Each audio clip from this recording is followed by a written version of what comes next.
now offering exclusive weekday lunch specials. Visit Charlie Corm's place on 15th Street. Look for the giant mural.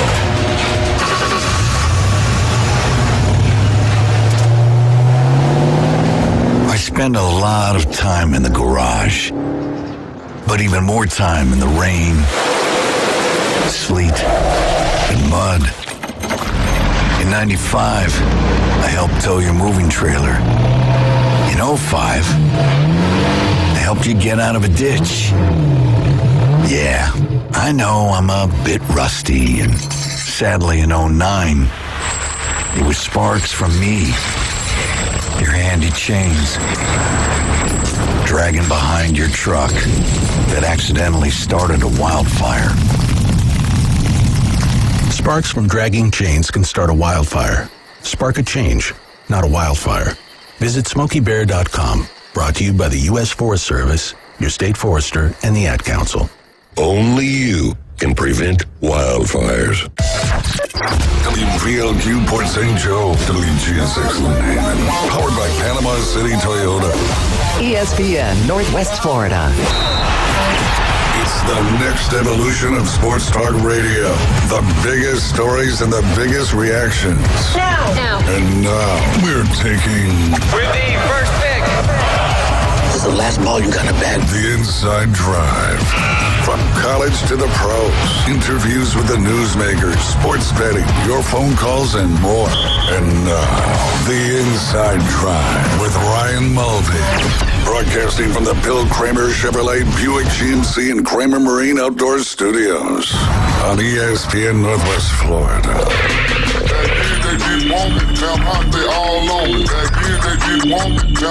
Hey, good Thursday morning. You're listening to The Inside Drive live here on ESPN Northwest Florida. Extra day this year, Jay, and that is today, which is Leap Day. February 29th. We only get to say that once every 4 years, and ironically, it coincides with an election year. There's got to be some kind of conspiracy theory behind that. I would think so. One more day, I don't know. Who knows? But you are listening live and local on 104.3 in Panama City Beach, 101.9 in Port St. Joe. You can watch us on Facebook, comment on Facebook, like us on Facebook, share on Facebook, and you can also do that thing to get notified when we go live. That's another feature that you can do should you want to care when we go live on Facebook. You can also watch us on X and YouTube. Go and subscribe and follow our pages on there. That's ESPN Northwest Florida. And then you can download the free the free mobile app. I was combining mobile and Google into one word. The free mobile app inside the Google Play or Apple Store. That one you do need to search 104.3 ESPN Northwest Florida. Last but not least, you can check us out on TikTok, as we're that cool now, trying to appeal to the TikTokers of the world. We have an Inside Drive TikTok page where we like to post all sorts of fun clips from the show and some fun interviews that we have and some pertinent things that we got going on. So give us a follow there on TikTok as well. Jay, you doing all right today? I am doing good. How you doing, Ryan Mulvey? Doing good. Mighty fine. Indeed. A little, still a little cooler this morning. Still windy, but better than what's going on north of us all throughout the country. That nasty front is going through, and luckily the wind is kind of, keeping us away from that. But it's funny, the wind yesterday was directly out of the south, and today it's directly out of the north. And that's why it's a little bit colder. It is chilly. But it's some of the places up in like Minnesota, like this cold dip is got them in the single digits. So we'll take 54 over single digits all day, which is actually probably warmer. Yeah, it's 63 now. Well, when we get to a month where it doesn't end in Y, which will be tomorrow, should be today, you typically get good weather in March, I think. I mean, we're almost on the back end of this winter January stuff. ends with Y, February, March, April, May. May's usually... it does rain a lot in May, though. It does. Typically. Yeah. Although they say April showers bring May flowers. That's right. We seem to get a good bit of rain here in May. Mm-hmm. It's one of our more... Then July ends in Y. It's really hot, though. Yeah. That's true. What else ends in Y? December? Nope. November, October, September. Those are all R's. August. So it's really, there's 4 months. January, February, May, and July. I have never thought about months that end in Y before, because typically you hear the person say, we'll do it on days that end in Y. Yeah. And all of them obviously end in Y because they all end in day. Right. But yeah. thanks for bringing that to our attention. Thought I would. You did good. You did good. You never know. But getting ever so closer to March. But one of the cool things that we brought to the table yesterday, and David Hayes figured how to do it live on the air, is we had a poll question. So we're going to continue that every day, and it's going to come from the brain of Dr. Henley, the swing doc over there, what our poll will be. And we'll put it up live on the Facebook feed that you can click on during the show, and we will go over the results of that at the end of the show. And, if you want to give Jay some help, as a lot of people do, you can feel free to message him on Facebook, or if you know his phone number, send him a poll question of the day, and maybe he'll use it. I don't know. Or text us a comment on Facebook, and it's non-sports related poll. So now we've really pivoted to the afternoon delight debrief, ADD, which is non-sports related, which I've got several good ones today. Okay, perfect. Yeah. Should be a good segment today. You don't want to miss that at 12. But also we're going to start this non-sports related poll question, because there's some things we're trying to figure out in life. Yesterday was an important one. Do you shave before the shower or after the shower? And yes, sir. Guess what I did today? He shaved before the shower. No, because that's my normal tendency. You shaved in the shower. I shaved after the shower. I don't got one of those special mirrors. That's true. I'm working on that. I was filling up my mirror this morning, and I was like, I should send a picture of the guys, but that would be uncomfortable. Yeah, no. Right. But we did have good bathroom talk yesterday, it seems. Wasn't there some more Keith Fleming said that he fell in the shower the other, thank God he wasn't shaving in the shower. Yeah. So, end up slicing a couple of layers of the epidermis off. Just so glad we have, we're so bonded and so close we can have bathroom talk absolutely. On the radio. Yeah. Well, we deal with your bathroom tendencies here in the studio as well. So let's don't go there. No, it might be a future poll question. You never know. But you got one for us today? I do. All right. I do. I'm anxiously awaiting what this poll question will be. It's pretty much what I look forward to every day now that we've started this poll question. So our good listener Cliff does this. He puts creamer in his cup before he pours coffee. What? Yeah. That's like putting milk in your cereal bowl before you put cereal in it. I don't get that. Thank you. I don't get that. That makes me feel uncomfortable. Right? Cliff. I know. Man. I know. So here's the poll for today. Do you put creamer in your coffee cup before or after you pour your coffee? It's got to be come on. It's got to be after you pour your coffee, right? I mean, I'm going to go out on a limb and say that this poll question, there should be besides Cliff, because I know he's going to vote for the before. Yeah. So I would assume it would be an overwhelming after than before. And it is up live on the show right now, and you can go out there and vote. So the question is, if you use creamer, do you put it in before you pour your coffee or after you pour your coffee? Yeah. That's a good one. And that's a good one. Yeah, I mean, I've got to see the delicious. He's the only person I have ever known to do that. I don't think I've come across one other human being in my entire life that puts creamer in their cup before the coffee. It is not I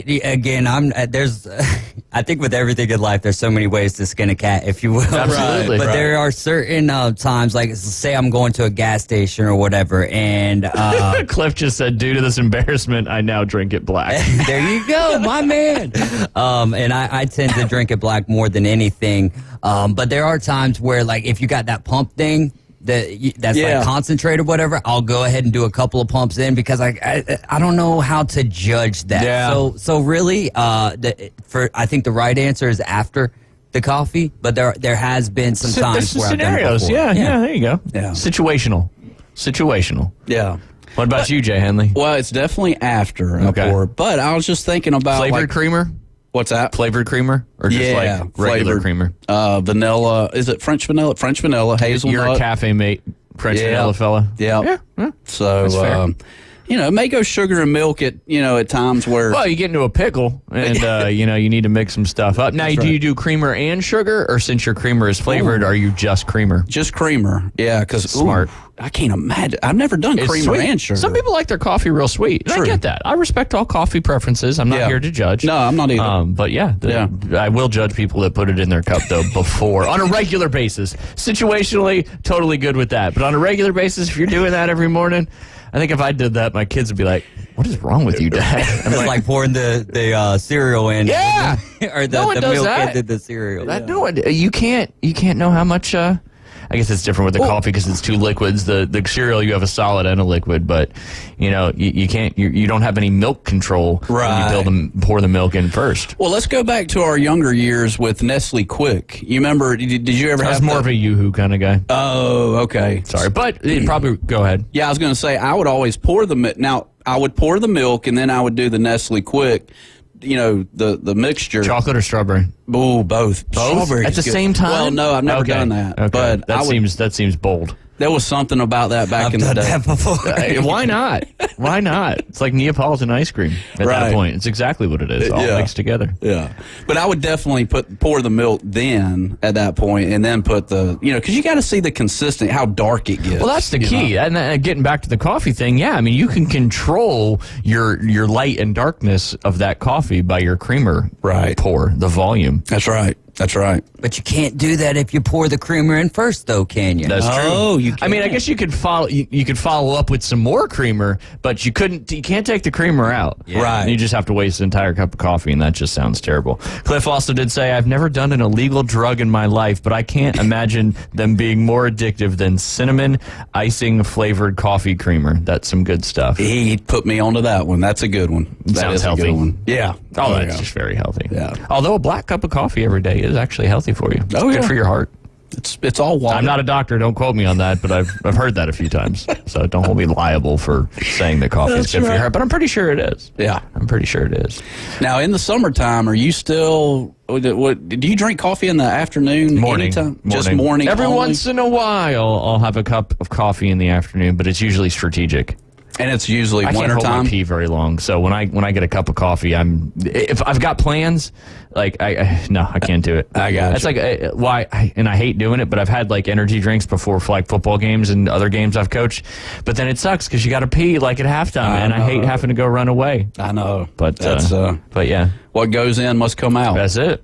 That's it. And the worse it is for you, the quicker it comes out. So energy drinks, not coffee's bad, but it's a diuretic. So it's your body's saying, get rid of it, get rid of it. Right. Just like alcohol. Same thing. It does. And once you break that seal, you're committed. Committed. No doubt about that. But did you ever, when you drank Yoo-Hoo out of the boxes, after you drank the Yoo-Hoo, it was empty, did you blow up the box and put it on the ground and stomp it? Yes. Every kid did that, right? Are they still doing that?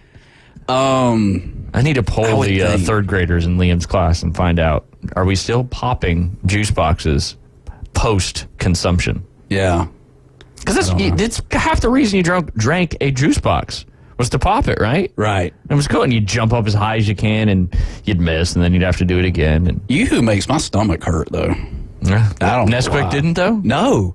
But Yoo-Hoo's, if you look at that product, that's not even milk based. I mean, like you would think it would be milk based since it's like chocolate milk, I guess. There's nothing. Yeah, it's all concentrated. Yeah. It's pretend. Most of that stuff is. Yeah. It was about, mid-'80s-ish, right about the time I was born, when they kind of switched from a lot of healthy stuff, and gym class featured, pull-ups and chin-ups and doing monkey bars and push-ups, and now we've kind of pivoted to the MSGs and the concentration and all that stuff in gym class. If you don't want to, just sit out. That's right. That's right. And that is when things went south. Yep. Right about the time I was born. But, hey, we just spent 12 minutes talking about creamer and Yoo-Hoo, so good job there, Jay, with the poll. The poll is active up there on the show, and we'll keep you posted throughout it, and we'll go over the results in that final segment. But yeah, good stuff there. We'll dive into we talked a lot about it yesterday, but the huge SEC basketball matchup yesterday. You had the Auburn Tigers and the Tennessee Volunteers. Was on ESPN 2, and I should have listened to myself and kept not betting totals, but I did because I assumed it was going to be the under, and then of course the final score ended up being 92-84, blowing the 151 over out of the water, and Tennessee also covered the 6.5 points, and even the line moved to 7.5 right before the game, and they won that one by 8. So Tennessee and the over hit in that one. But if you watched that basketball game last night, I know Auburn didn't come out victorious, but just maybe a potential two teams that are going to make a deep run into the tournament. And the reason I say that, even though the score was high, they're very defensive teams, but just physical, and a great basketball game yesterday. And if you had a chance to watch it with no skin in the game, or if you're a Tennessee fan, it was certainly intense. And Bruce Pearl got teed up at the end. But I hadn't watched a Tennessee basketball game yet this season, Jay. And this kid, Dalton Connect, he scored 39 points yesterday. He was 12 of 21 from the field. He was 5 of 8 from behind the arc. 39 points. I don't care what team you're playing in basketball, but if you got a kid, especially on the men's side, that goes over 30, it just doesn't happen that often in college. And to do it in a matchup as big as this, I mean, he was pulling up from anywhere and just making off-balance shots. And I had never seen him before, but that kid, I mean, they're talking about potential, top draft pick next year. And I guess he started in JUCO and then transferred into Division I. He's only 20 years old, so some really cool stuff. Very impressive. From that, and obviously they have a big matchup with the Alabama Crimson Tide coming up this Saturday. I didn't see much of the game, but did Jalen Williams He played. He did play. Yeah, he didn't start, but he did play. And he had a decent game. I mean, he had some impacts, but of course, Janai Broome was kind of the leader on the offense there for, Jalen Williams ended up having 12 points. Broome had 23 points. He had 9 rebounds, 5 assists, and 1 block. And he just his free throws. He was 3 for 7 from behind the charity stripe there, and that proved to be a little bit costly because, as we know, Jay, free throws matter in these games, especially with as many fouls were called. I think both teams were in the double bonus with like half of the second half to go. Yeah. So a lot of free throws were shot in that game, but Auburn ended up being 75% and Tennessee was 77.1. But Tennessee, against the number 5 defense in the country, shot 50.9% from the field and 52.9% from behind the arc, while Auburn was a little less at 45.8 and 40.9 from behind the arc.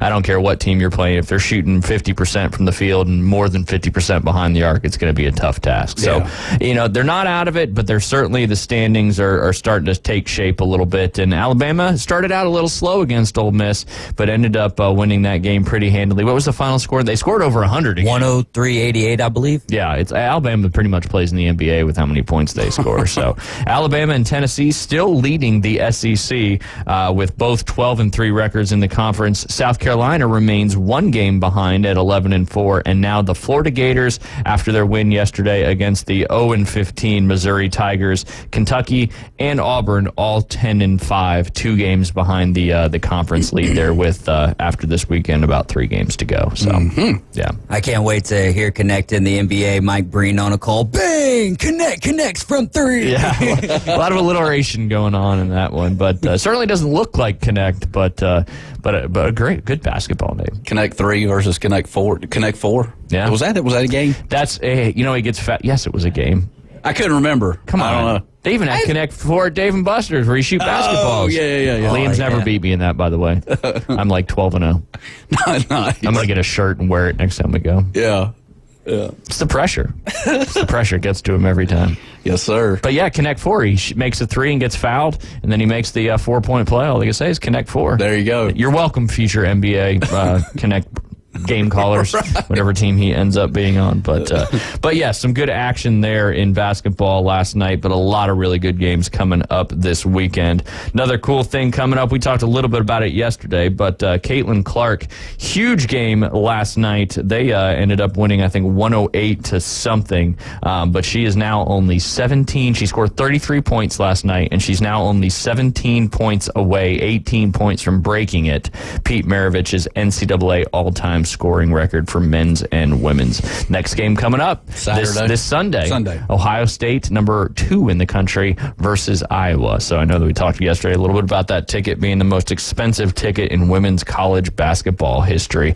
I know she also broke another record last night, and I want to say it was most 3-pointers made in a season or a career, something like that. She broke the women's Division I record. So congratulations to her. She continues to be quite the phenom, and she's just a great ambassador too for women's basketball. It's bringing a lot of eyes to it, which is pretty awesome. When big stuff like this happens, will they stop the game and at any point? I mean, is this a game stopper once she ends up reaching this 17 points in the net? Or I don't know about in college, but I don't see why it wouldn't be. Yeah. I mean, you see that in baseball, or not baseball, but major league sports. For sure. You see that quite often. And usually like when the play's over and stuff like that, because with football, the play ends every time. Right. Baseball, you have the breaks in between innings. But I don't know. I think it's worthy of it. Yeah, I think they should.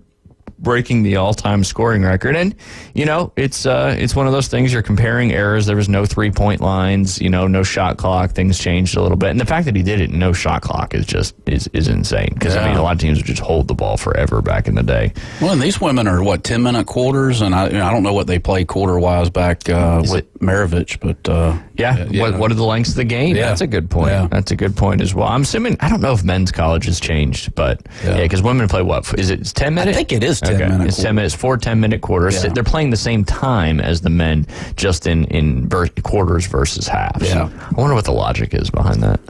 Oh, man. I don't know. Well, you said 4, and there's 4. We're talking about leap year for every 4 years. That's the logic, 100%. Yeah, there we go. It 100% has to do with leap year because it happens every 4 years. So there's 4 quarters in women's college basketball. I'm sure there is some actual factual information behind that. That is for sure. But yeah, so congratulations, Caitlin Clark.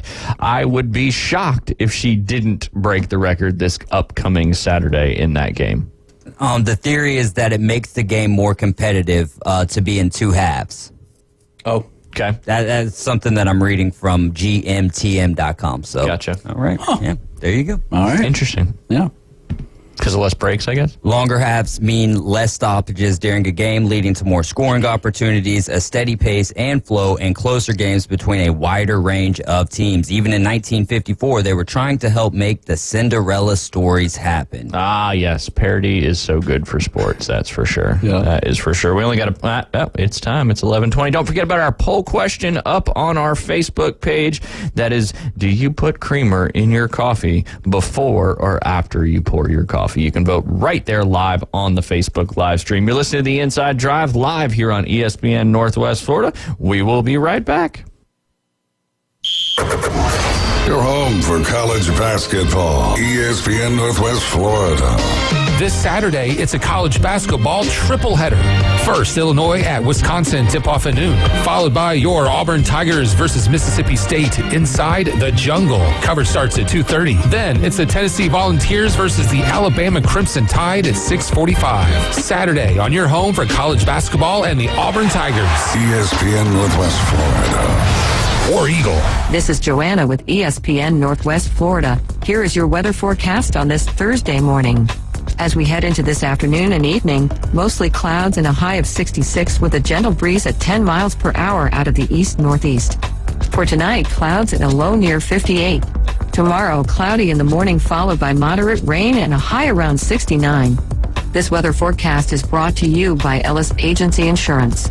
Thank you for tuning into ESPN Northwest Florida. Rely on it. Los Rancheros has been doing it right for 20 years. Los Rancheros brings a top-shelf dining experience to you with the opening of their beautiful new building. Watch all college and pro games on Los Rancheros' 14 large-screen TVs with great drink specials daily from 2 to 5 and during all the games. Los Rancheros, the place for live sports and great food on 23rd Street between Jenks and Harrison. Visit the newly remodeled Mid-South Lumber Hardware and Feed Store in Youngstown. They have a full line of plumbing, electrical, hardware, and tools for your DIY home projects, as well as lumber and animal feed. Now offering not only baby chicks and a full line of poultry supplies, but also bunnies and parakeets. They also carry a wide selection of Duplin wines and gourmet products so you don't have to drive to the beach. Come see us at Mid-South Lumber on Highway 231 in Youngstown.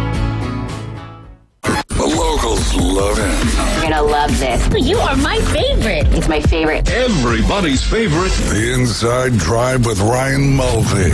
Live from the Bill Kramer Chevrolet Buick GMC and Kramer Marine Outdoor Studios on ESPN Northwest Florida.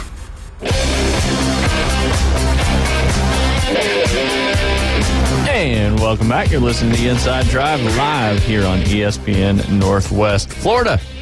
Our good friends over at QB Vision Gulf Coast are having a pro-style camp series in Santa Rosa Beach on Saturday, March 30th. That is open to quarterbacks, wide receivers, tight ends, grades 5th through 12. You can register at qbvision.net/camps.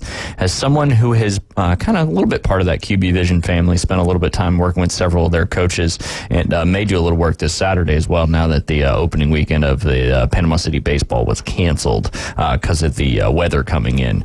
We might do one they got going over on a Bay Haven. So that'll be cool. They do it indoors. So if it rains, outdoors is primary. But I'm trying to steal Miles and Tag and see if they want to go throw some, run some routes as a wide receiver. Says Liam needs somebody his age to throw to. Yeah. So, but it's a great opportunity right here in our backyard. And we've got so many great quarterbacks in this area as well, stretching all the way across from Pensacola to Tallahassee. But this is a great opportunity. And one of the things, we went to this camp last year and learned just a lot. Obviously, we're not even close to there yet, but learned a lot about, we talk about it on the show often, is the process of recruiting and where you need to go, what camps you need to go to, and then the whole new aspect of what's going on now, and that's the NIL, and that has certainly changed things quite a bit. And then also, as we mentioned yesterday, our good friends at Buffalo Rock are now hiring, Jay. They are hiring, not hiring Jay. I was just letting Jay know that they are hiring. They're Class A CDL delivery merchandisers, so you can have some fun with your displays in the stores when you set them up. You can make flags, you can make whatever. You can make a big Alabama A or a Georgia G or a Braves A, which is pretty much the same thing without the mullet on the back. Right. And they're hiring the hiring incentive gets you $1,250. It's a $1,000 Class A CDL incentive, and you can come join their team at buffalorock.com/careers. They got lots of good benefits as well. You're paid weekly. They got a 401k retirement plan with match, awesome insurance benefits available, and 40 hours paid vacation after working 180 days. Yes, sir. There you go. You know what starts today on this leap day? Oh, man, you're going to throw me a curveball this morning. I throw you a lot of curveballs, and you're not really good at hitting them. Well, I said curveball. Is it something baseball related? No. Oh, man. But I like the correlation. All right. That's strong. Yesterday, you picked up on David's Pampers, or Depends. I did. So quickly. I did. I was talking about that with Beth yesterday afternoon. She was proud, too. I wasn't proud. I was amazed. No, we were proud. Oh, okay. You can be amazed, but we were proud. I got you. You're growing up right in front of our own eyes. I love it. Thanks, Dad. You're welcome. I'm sure your mom's watching. Yeah, that's... I hope she is. So you got an answer?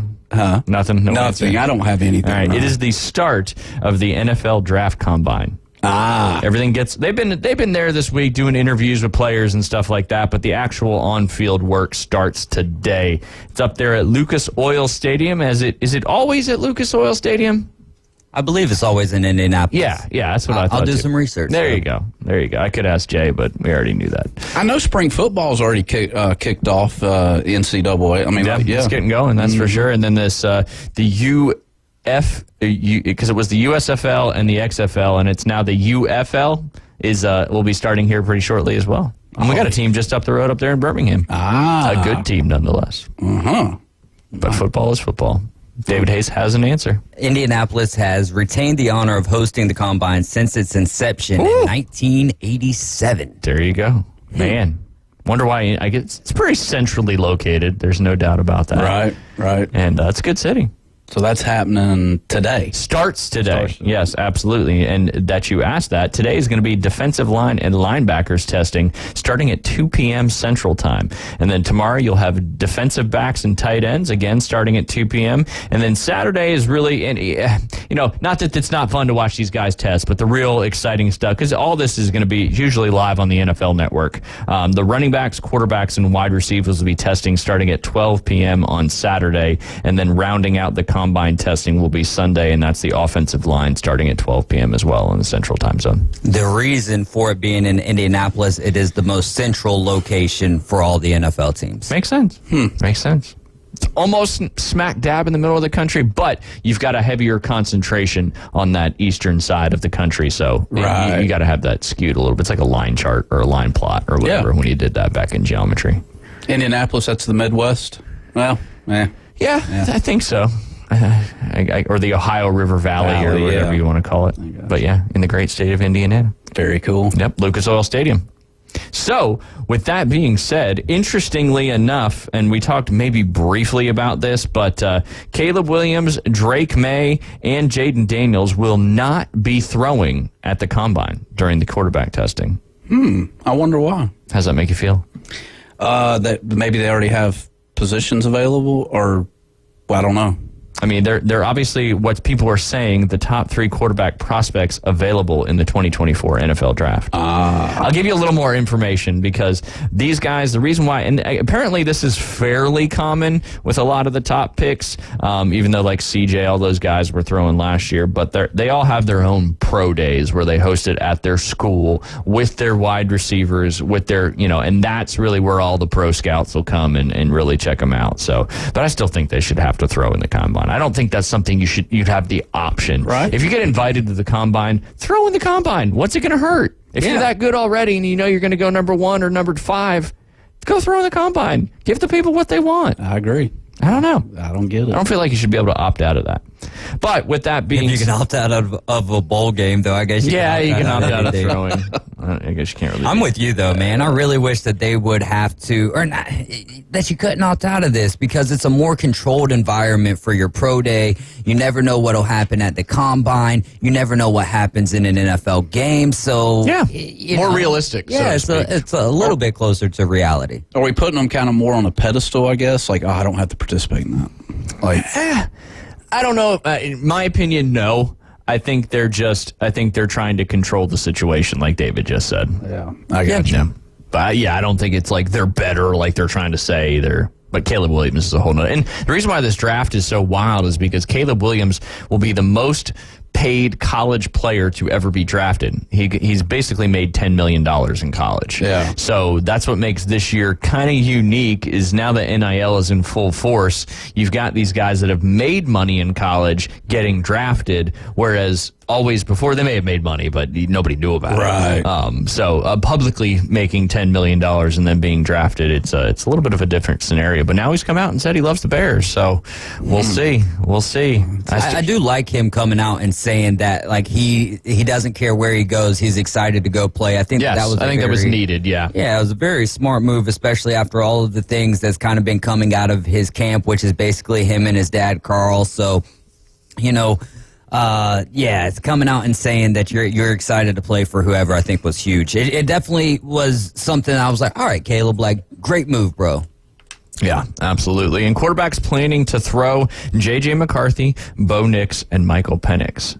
So let me ask you guys both this. Do you think because these gentlemen are throwing at the combine, and they're probably doing their own pro days as well, but because they're throwing at the combine in addition, do you think that maybe gives them a little bit of an advantage, that maybe move them up the draft board a little bit? Should they throw well? That being the constant in that. I think J.J. McCarthy is a guy that's got to do all that he can do. Bo Nix is a guy that can prove stuff. He's had an illustrious collegiate career. Yeah. And so these are guys, in my opinion, that can set themselves apart. Maybe you're not overtaking Caleb Williams. Jaden Daniels, we know what he brings to the table. Drake May, to me, actually, Jaden, all three of them have some pretty big question marks when it comes to certain aspects of their game. But Drake May is a guy who, playing over there at North Carolina, you go to Caleb Williams and it was like there's, times that the defense let you down, but there was also times where you could have been playing a better game and maybe USC comes out on top. Drake May is a guy, though, I feel like him not throwing could be a disservice to where he gets drafted. Absolutely. I agree with that because I think he's the one. I think everybody knows what they got with Caleb. They seem to be everybody seems to be kind of across the board on predicting how he'll do. But at Drake May, you've heard both sides of the coin.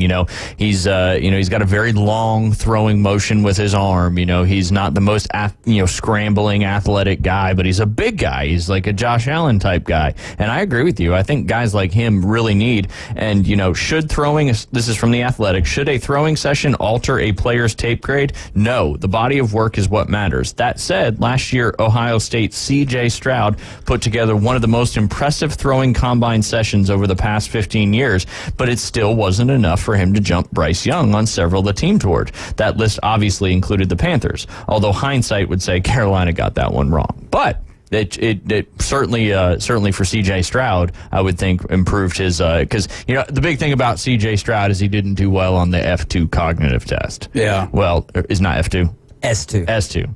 It's control shift, something like that. It's kind of yes, that was so good. Y'all got me thinking. I know we're going to bring on Gordon Blakely on Tuesday. Yeah, I'm excited you to lead that one. He's a scout, yeah. And it makes me wonder.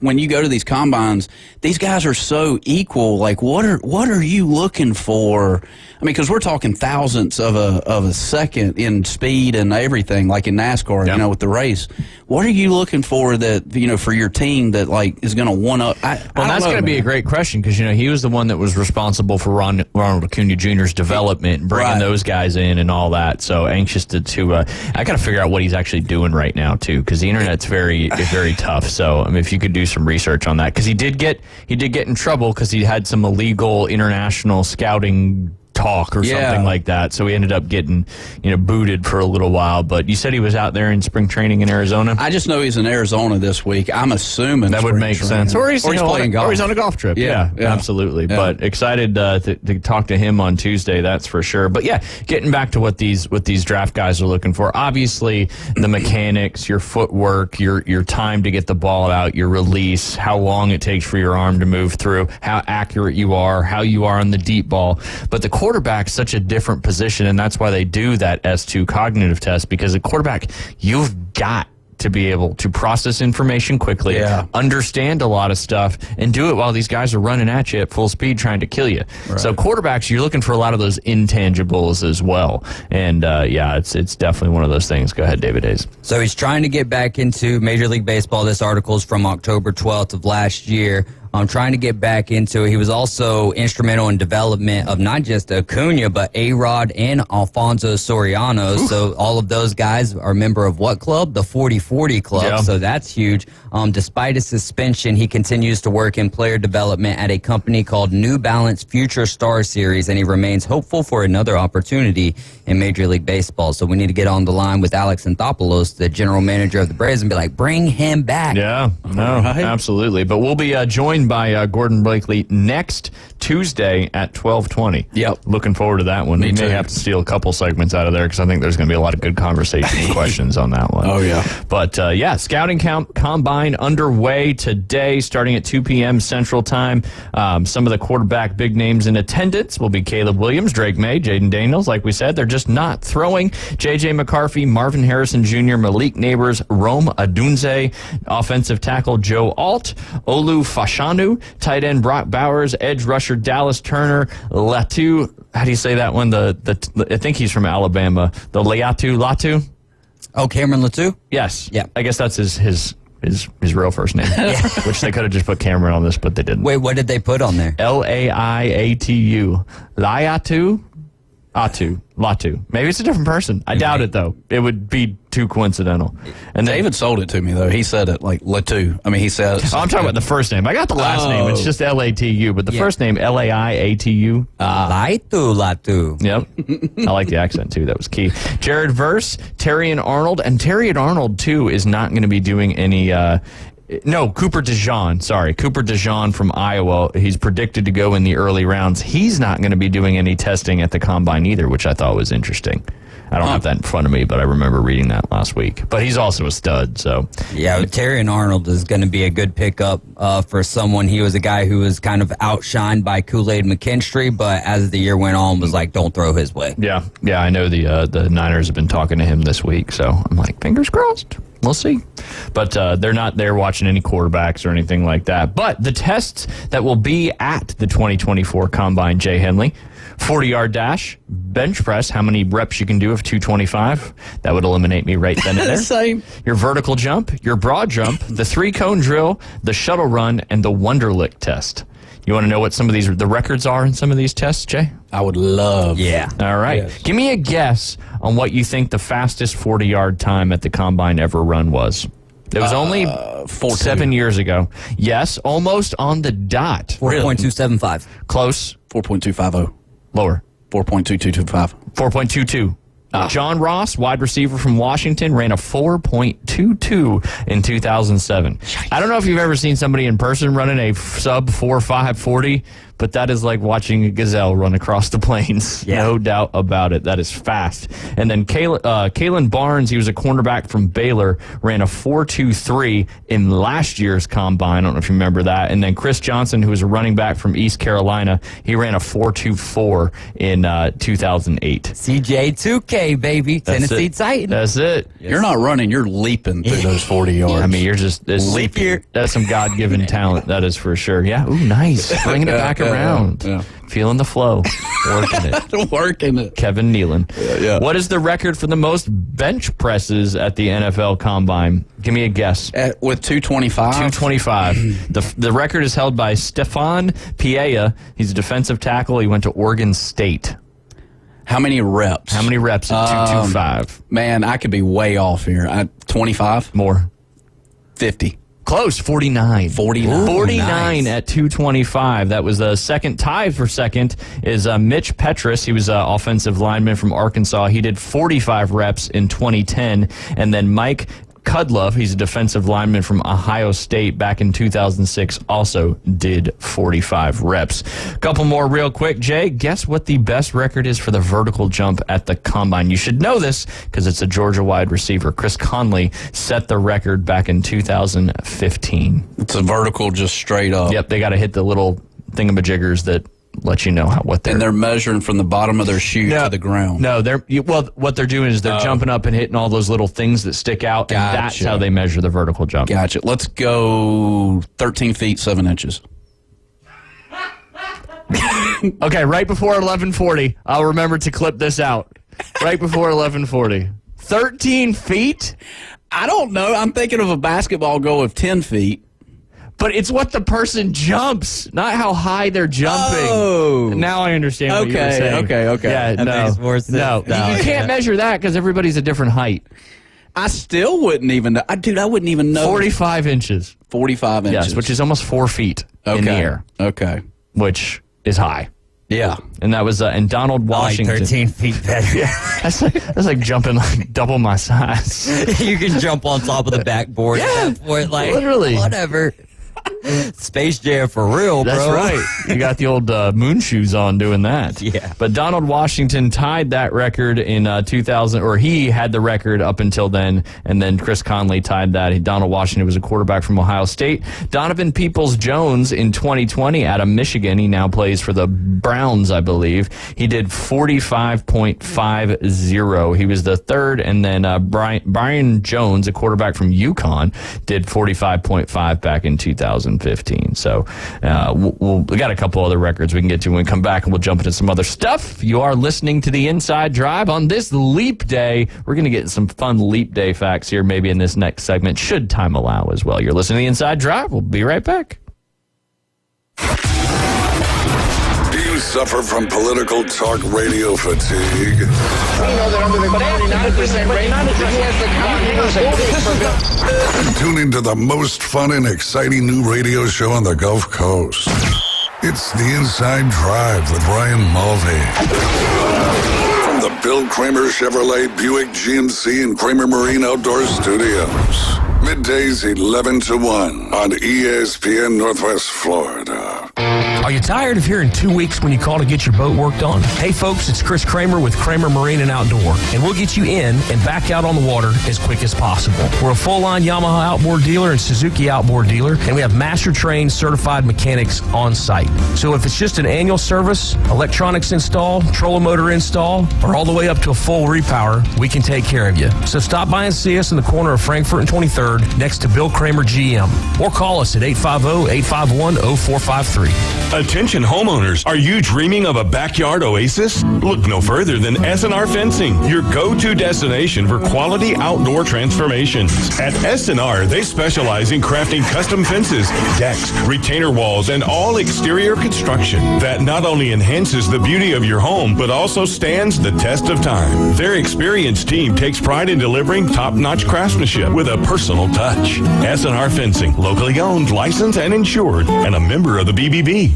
In the jewelry business, there is no substitute for experience. David Adamson has over 46 years of experience, 32 of those in Lynn Haven. Designing and creating fine jewelry is more than a job for David, it's a joy. If you're looking for a spectacular jewelry design that says you, or perhaps you need your jewelry repaired, look no further than David Adamson Designer Jewelry. All work is done in-house and always to your complete satisfaction. Stop in today at David Adamson Designer Jewelry, 830 Ohio Avenue in Lynn Haven. They're on Facebook and at pcjeweler.com. Broadcasting live from the Bill Kramer Chevrolet Buick GMC and Kramer Marine and Outdoor Studios. Have a quick stretch first. The Inside Drive with Ryan Mulvey. Must have pulled something playing hoops last week. And Jay Henley. I know you're not putting that rock up from here. You ain't got no J. ESPN Northwest Florida. And welcome back. You're listening to the Inside Drive live here on ESPN Northwest Florida.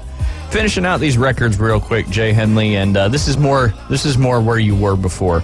The best record for the broad jump in the NFL Combine. Do you know what the broad jump is? No, please. Okay, it's basically like a standing long jump, so to speak. In a normal long jump in track and field, you can run into the jump and then go. See, I did little feet there. Yeah. The broad jump is you're standing and you're jumping from a standing position as far as you can go. Okay. Because it measures your explosiveness that you have, for sure. Gotcha. So I kind of gave you a little bit of a clue there on what you said in the last segment. But what is the record? It's held by Byron Jones. He's a cornerback out of UConn. Set the record back in 2015. All right. I'm going 9 feet, 4 inches. More. 12 feet. Yes, and 4 inches. Ooh, 12'3". 12 feet 3 inches is the broad jump record in the NFL Combine. That is a very large broad jump. Yes. That is, I'm guessing the guy's probably a little over 6 foot, so he's jumping double his height. Yeah. That's crazy. How far do you think you could broad jump right now? You can stretch. I'll give you stretching. I don't know. I'm trying to think of a good... You think you could jump your height? You would almost get into a leapfrog position, though, with... You're rocking and you're getting everything going in that direction. You watch the Combine. Yeah. Or go back and go on social media. I think I could do... honestly... Do your height? Oh, yeah. Oh, yeah. Ooh, I like the confidence. Yeah. Sounds like a challenge. Not much more than my height. I'll say 6 foot. I'll give myself 6 foot 8 inches. Okay. Yeah. All right. 6'8". I like it. I like now, it. could I bench press my weight right now, as far as max goes? No way. Yeah, no. There's a whole other conversation. Yeah. No, definitely not. How about you? Broad jump? I don't know. I'm going to say I could probably get close to 8. Yeah. That'd be my guess. Yeah. That'd be my guess with a couple tries, with 3 tries.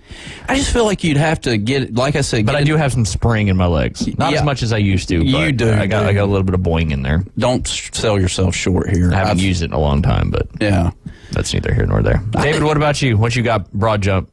I think I could jump my height. Yeah. I mean, whenever I'm running, I like to just do that kind of for fun sometimes. So. I like it. There's like this little ravine type deal that I jump over. I don't know how. I'll get the measuring tape out next time and there you go. measure my broad jump and I'll do a 40 and I'll send it over to the NFL. Like, hey man, if you ever need some below average athletes, holla at me. If you need some people to sling some Gatorade around on the sideline at a moderate speed, holler at me. I think I'd opt for the high quality H2O. That's right. Ooh, that's some high quality H2O.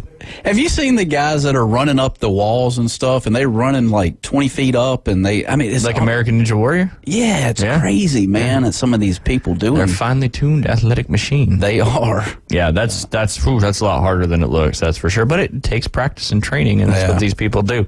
Emmanuel Hall from who's a wide receiver from Missouri back in 2019 is tied with 2 other gentlemen at 11 feet 9 inches. Juan Thornhill was a safety out of Virginia, did it in 2019 as well. And then Obi Melifonwu, he was a safety from UConn, did it back in 2017. So pretty impressive there. I won't ask you on these because these are a little trickier, but the 3-cone drill record is held by Jeff Mail. He was a wide receiver from Oregon. He did it in 6.42 seconds back in 2011.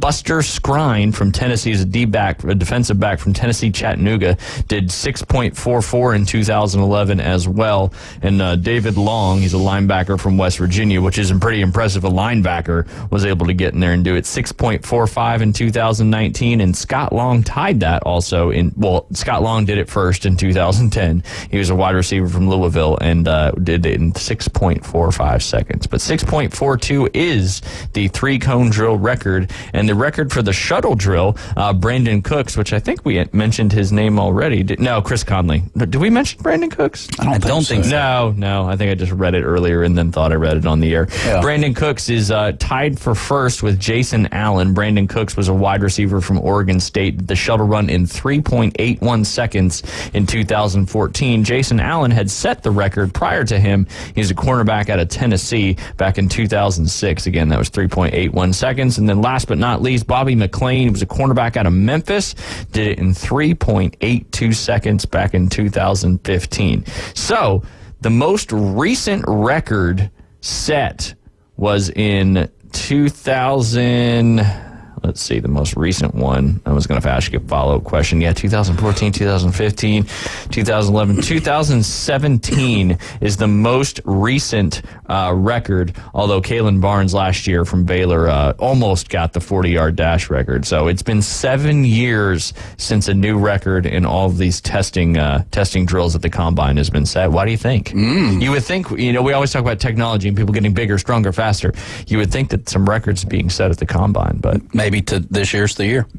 Yeah, there you go. That's 7 years is a long time, and but yeah, I think with technology and people just getting better quicker. That's what it sounds like to me. Yeah, I mean these kids are getting 7 years though. Yeah, almost had it last year. He missed it by 1/100th of a second. Yeah, of tying it. 200th of a second would have had the new record, which is a very, very short period of time. That is for sure.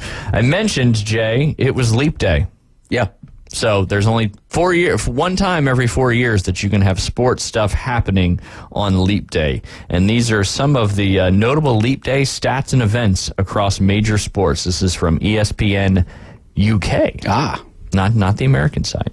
Okay, so we mentioned it was the Georgian calendar that decided, on a Thursday, Leap Day occurs at the end of February every 4 years. There are currently 50 current and former players across the NBA, NFL, Major League Baseball, NHL, and WNBA that were born on Leap Day.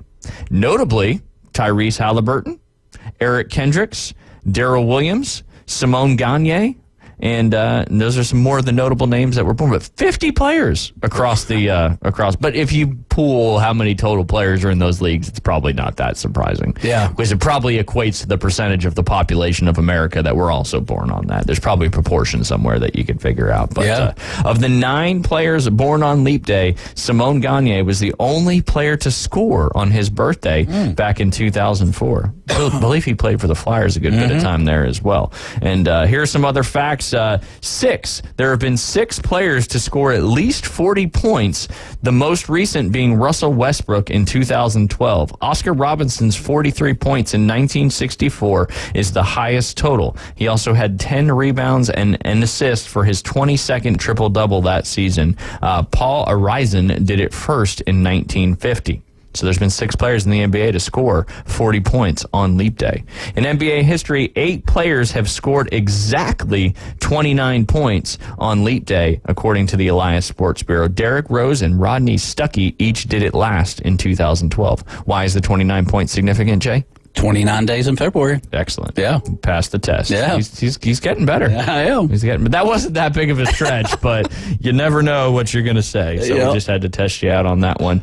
And then next, 0.818 or 818 percentage is the Celtics, who did not play on Thursday, are the winningest NBA team on Leap Day. They have a 9-2 record, which gives them that 818 winning percentage. The Golden State Warriors are second with 8, and the Lakers are third with 9. Both of those teams play tonight and have an opportunity to tie that record. Boston from 1948 to 1980 and the Philadelphia 76ers from 1976 to 1992 hold the longest Leap Day winning streaks in NBA history at 5 games. The Toronto Maple Leafs, that's a hockey team, Jay, have won 5 games on Leap Day between 1936 and 1964 and hold the record for the longest NHL win streak on the 29th. The San Jose Sharks have the longest active at 4 games, and they face the Anaheim Ducks at home tonight and can tie the Toronto Maple Leafs in that winning streak there. Very cool. I didn't realize there were so many records that potentially could be broken tonight on Leap Day. 1996, 2 days after being traded from the Los Angeles Kings, Wayne Gretzky made his debut for the St. Louis Blues on Leap Day. Unsurprisingly, the Great One scored a goal in that game against the Vancouver Canucks. Gordie Howe's 800th career goal came on February 29th, 1980. Ooh. A lot of 80s there. Yeah, so 80 was a leap year then. Yes. Huh. Yes. 84. Okay, yeah, that makes sense. Yeah. You were born on a leap year. Yeah. That's that makes so much sense. Yep, there we go. So much sense. At 51 years old, the Detroit Red Wings icon became the first player to reach that figure and remains the only player to score a goal at 50 years or older. Gretzky, 894, and Alex Ovechkin, 838, are the only 2 other players to score 800 career goals. I know Gretzky's points record's never going to be broken, but I hope Ovi breaks that. And I'm not a huge Ovi fan, but it'd just be cool to see a record like that get broken, right? They say records are made to be broken. That's right. 1972, after an all-star season, Hank Aaron agreed to a 3-year, $600,000 contract to re-sign with the Atlanta Braves. At the time, Aaron became the highest-paid player in Major League Baseball.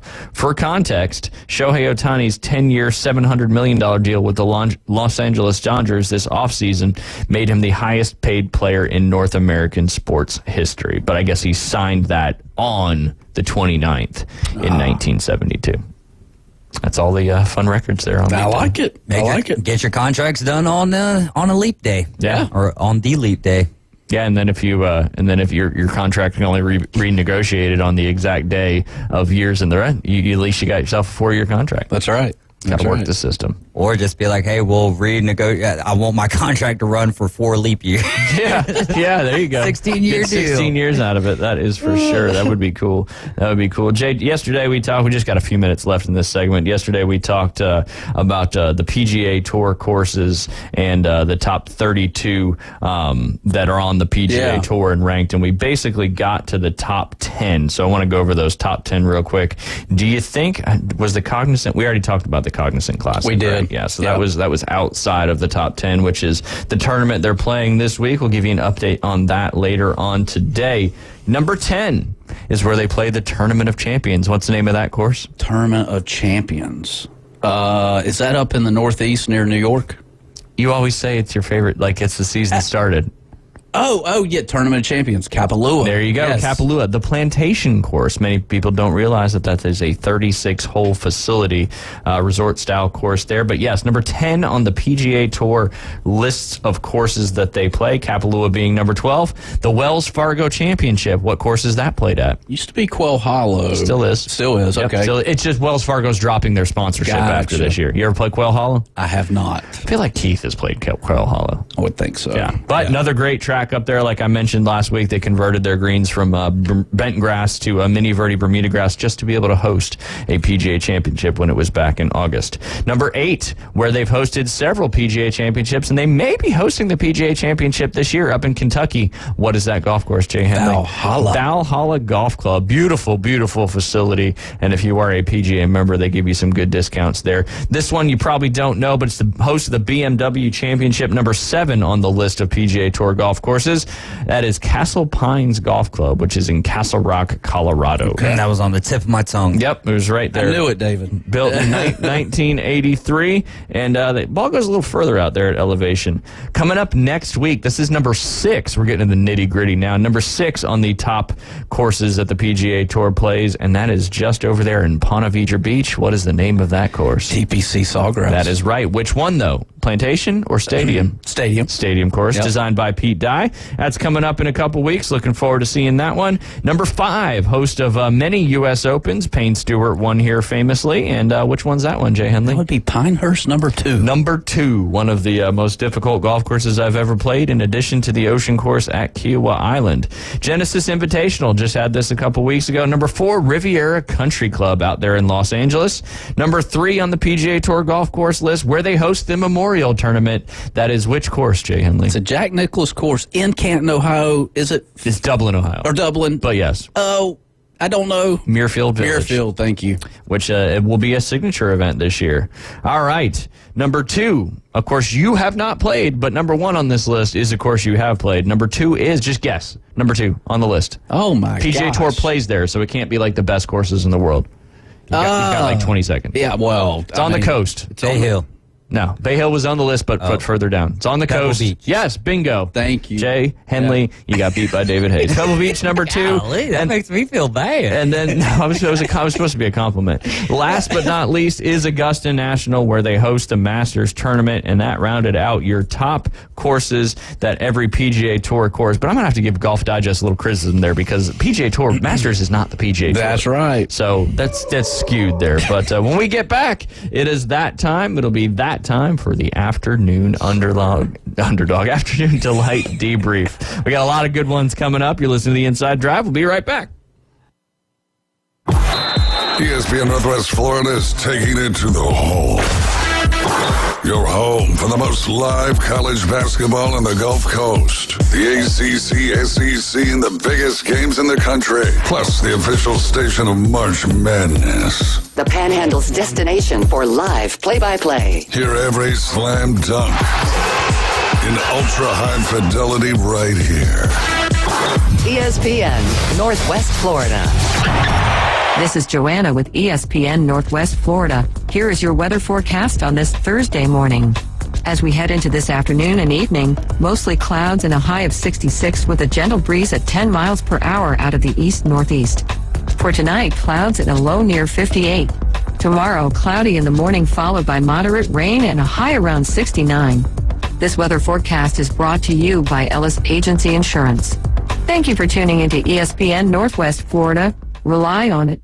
Hi folks, I'm Tracy from Tracy's Fine Jewelry. Shopping for the perfect diamond can be difficult, but that's why I've trained my staff to offer you a stress-free diamond experience. Me and my I Do crew have 50 years experience, and we have more certified diamonds in stock at the best prices in town. So if you're tired of high-pressure salespeople, come see me, your diamond girl, and my I Do crew at Tracy's Fine Jewelry, because we don't work on commissions. We work for smiles and I Do's. WVLQ Port St. Joe, WGSX Lynn, powered by Panama City Toyota. ESPN Northwest Florida. ESPN Northwest Florida is an active member of the Panama City Beach Chamber. We want to introduce the newest members to the Beach Chamber: MWR Naval Support Activity, Panama City; Authentica Mexican Grill; Photo Booth 30A; Sage Spa; Pirates Voyage Dinner and Show; and Easy Accounting. Congratulations from the only local sports talk station, ESPN Northwest Florida. And now the Inside Drive with Ryan Mulvey. We're going to have a talk. Tell me what you know. Broadcasting from the Bill Kramer Chevrolet Buick GMC and Kramer Marine Outdoor Studios. It's a frantic noise. ESPN Northwest Florida. Sky rockets in flight. Afternoon delight. And welcome back. You're listening to the Inside Drive live here on ESPN Northwest Florida. Sitting inside these beautiful Bill Kramer Chevrolet Buick GMC and Kramer Marine and Outdoor Studios. You can check them out there right at the corner of Frankfort and 23rd Street. Drove right by there yesterday, and I saw a bunch of boats, Jay Henley. Yes, sir. What type of boats did I see? You probably saw... You're only normally responsible for one, so I'm just testing. Sundance. Sundance? They're all S's. Sundance, Skeeter. Yep. I knew you'd get, yeah. That's one of the four. I'm Spider? out. Spider. Seaborn. Bingo. Look at you. You got 2 out of the 4. 3 out of the 4. I did. Man. Yeah. You've been taking some ginkgo biloba or something like that. Something's had to have changed. Something's had to have changed. I see you got 3 different water bottles going on right now. So maybe it's... it's ADD. Yeah, it is. It's Afternoon Delight Debrief, that's for sure. But go check out Bill Kramer, GM, and Kramer Marine and Outdoor. They've got everything you need to get out on the water. You can even buy a truck to get yourself out on the water. You can trade in your truck, so maybe you can buy a boat. You can do whatever you want. There's a lot of ways to skin a cat, as David Hayes said. You can also a lot of ways to cook an egg. That's true. You run out, though, eventually. You do. Seems like a future poll. Yeah, there you go. How do you do your eggs? How do you skin your cat? I've never skinned a cat before. Hopefully none of our listeners have either. But yes, go check out Kramer Marine and Outdoor and Bill Kramer, GM, right there at the corner of Frankfurt and 23rd Street. You want me to start? Yeah, right. I'm curious. I've got a good one. Here's the title of this article. It's back from December 30th of 2013. This is from CBSNews.com. Cops... SC woman stabbed spouse with ceramic squirrel over beer. Whoa. Just the headline alone is enough. Whoa. North Charleston, South Carolina. Again, this was back in 2013. A 41-year-old South Carolina man was left bloodied early Christmas morning. It was on Christmas morning after his spouse attacked and stabbed him with a ceramic squirrel for not bringing home beer, according to the incident reported and obtained by CBS affiliate WCSC. Helen Ann Williams, 44, was arrested December 25th and charged with criminal domestic violence of a high and aggravated nature, according to the station. North Charleston police were called to the home around 12:20 a.m. that day for a domestic disturbance. After the incident reports, officers arrived to find a man with a large amount of blood on his short shirt due to a large, deep laceration from his left shoulder to his left chest area. He also had cuts on his face. The victim told the police he went to the store to get beer, but returned home because the store was closed. Well, given the time that this happened, 12:20 a.m. on Christmas Eve, so it was Christmas Eve. I'm guessing a lot of the places were closed up. According to the report, Williams was mad the victim did not bring home beer. She then allegedly hit the victim over the head with the ceramic squirrel and stabbed him in the chest with it, reports the station. Police say Williams claimed the victim fell and cut himself. When asked why she had blood on her hand and clothes, she said it was not the victim's blood and that it had been there. The victim was taken to the hospital for treatment. Williams was being held at the Charleston County Detention Center. Her bond was $10,000. That sounds like Ernest Saves Christmas and Ernest Goes to Jail. At the same time. One movie. I think of baked beans every time I think of Ernest for some reason. Yeah, that's true. My first question is, did she open a Christmas present early on Christmas Eve and the ceramic squirrel was a Christmas present? Oh, she was like, I don't like this. I like how she tried to deny it. She's like, oh, no, I'm just wearing something that had blood on it already. Stabbed him with a ceramic squirrel. It must have been right there handy. No kidding. Or did the squirrel give her ADD and she just, squirrel? Yeah, stabbed him. Oh, got him. Gosh. Didn't bring him the beer. We had a situation like that here in Panama City, 2022. Didn't have nothing to do with the squirrel, but Christy McCaffrey and it was like right in my old neighborhood. She shot her husband for watching football, essentially. Man. Oh, my God. Yeah. Still kicking, though? No, I think he passed away. Oh, she shot him in the head. It was first-degree murder. Yeah, that's not still kicking. It was like right in my old neighborhood, West 10th Court. For watching football? Yeah. Whew. Only in the Panhandle. That's true. That's true. Florida Man, there's an asterisk with the Panhandle. There's like Florida Man, and then there's Florida Man Panhandle Edition. That's right. I feel like the Daytona area, though, it just has the wild. It's a hotbed. It's a hotbed. There's no doubt. There's no doubt. All right, Jay, what do you got? All right. Bert, you got any thoughts on the Christmas Eve, Christmas Day squirrel stabbing incident? Yeah, I mean, you think they had to have been consuming beer prior and then ran out, and he went to go make a run. I mean, I could see a stuffed squirrel, but not a ceramic squirrel. Have you ever seen a ceramic squirrel? No. Either have I. I haven't. I know they're out there. Yeah. But I guess, ceramic, when it breaks, it's very sharp. I mean, my grandfather back when I was a kid had a bobcat that he had stuffed, and I remember.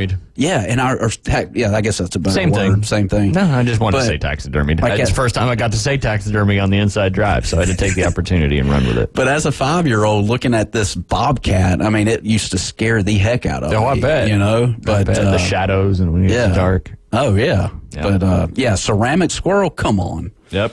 Hey, crazy. You when opportunity strikes, you gotta use what's available. Yeah. All right, what do you got? We're going south of the border to Mexico. Yeah, a mother-in-law hired a hitman to throw red paint on her son's bride as she walked down the aisle.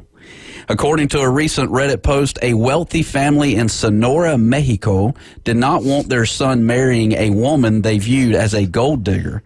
The woman's future in-laws began working to sabotage her relationship and reportedly offered her a blank check to leave. While she walked down the aisle, 3 men who were paid by the family threw red paint on her wedding dress. Love can handle all, the couple wrote in an Instagram post following the ceremony. Couple of things stand right out to me. Why go with red paint? You should have went with gold paint and then have someone hit her with a shovel. You get it? Yeah, I do. Gold digger. Yeah, just making sure. I do. Yeah. Just making sure. Wow. Oof. I bet those family reunions are going to be good. Yeah, did they? I need more follow up from that. Did they actually end up getting married? Did she go through with the ceremony? This reminds me of the Scarlet Letter. A scarlet dress. Yeah, because it's red. Hester Prynne, who conceives a daughter with a man to whom she is not married and then struggles to create a new life or repentance and dignity. As punishment, she must wear a scarlet letter A. So this is a scarlet letter down in Mexico. I love that. That's the third time. Yeah. I like it. I like it. Where are them avocados at, baby? Where are they from? Mexico. Avocados from Mexico. But I'm Jay in America, but in Mexico, I'm Yay. Yay? Yay. Yeah. Yep. That's what we say all the time around here when you get things right. Yay! Isn't yay? Yeah. Isn't yay a name for something else too? It is. That comes from South America. Yeah. Colombian Bam Bam. so your name in Spanish is Yay. Yep. Yay. But your first name is really John, right? Yep. Yeah. Yeah. What's John in Spanish? Juan. Juan. There you go. Yep. Juan Yay. Juan Yay. I like that. And we've come to that determination today. Yes, we have. It's been a good show so far. So good. It has. All right, I've got another one. This isn't so much funny or gory or odd, but it does actually relate to sports. So I don't know if I'm following the rules here, but the title of this came from fanbuzz.com. It was from last year in June. High school pitcher intentionally hits ump. Catcher has college offer pulled. This just came across my my news feed, and I was like, oh, this would be good for it. Even though it is sports related, but it's okay. Odd nonetheless. High school umpires can be really, really bad at their jobs, almost as bad as college and MLB counterparts. We've all wanted to heckle from the stands, take a swing at them over lazy calls, or even intentionally hit one with the ball. That being said, no one in their right mind would actually fire a fastball towards an umpire's head, right? Wrong. It happens more than you think. This softball pitcher ripped one in an official's face, and the game immediately ended. That's a different situation. But in a Georgia high school baseball state championship game, nonetheless, a pitcher was most definitely headhunting when he hurled a pitch toward an umpire. Stevens County High School. Do you know where that is? Toccoa, Georgia. Cartersville. Or they were playing Cartersville. Sorry. Oh, okay. Stevens County, Toccoa. Yeah. Nice. Stevens County High School was playing Cartersville in the Georgia 3A State High School Championship game back in 2008, which one of the dirtiest pitches you'll ever see took place. Stevens pitcher Cody Martin threw a fastball, and catcher Matt Hill ducked just as the pitch was coming. The pitch drilled the home plate umpire Jeff Scott in the face mats. Scott then immediately looks like he's pissed off at the catcher. Martin's brother, Ethan Martin, who wound up being drafted by the MLB by the Los Angeles Dodgers, reportedly argued a 3-strike call earlier in the game. That increased speculation that the pitch was on purpose. The video was pretty conclusive, if you ask me. The player said it was a simple cross-up, that Hill was expecting a pitch in the dirt. The only problem with that logic is that the catcher doesn't drop his glove to the dirt ready to block. But also at the same time, it's a state championship game, and you're going to pull a stunt like this when you're down 7 runs. Growing up, the term unsportsmanlike conduct had 2 different meanings. This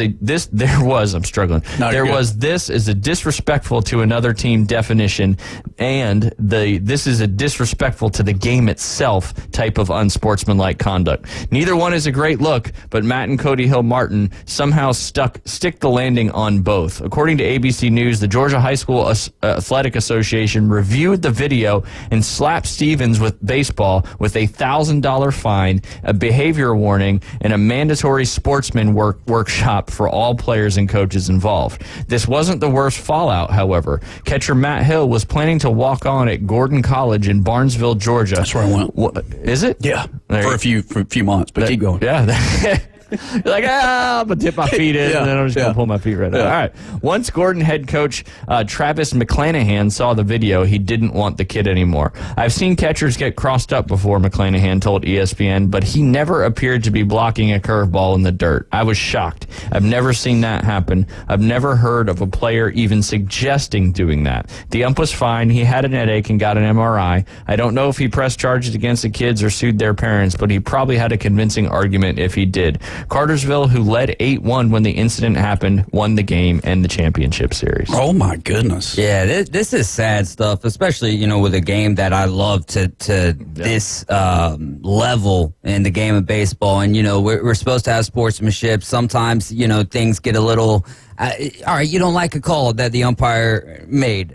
This is bad. And then you have the head coach who, if he didn't know that this was going on, should have kicked the kids off of the team, like $1,000 fine. What do we have over here? Mosley for the head coach last year was suspended for like half the season last year because in a tournament he one of the guys exceeded his pitch limit or whatever. Yeah.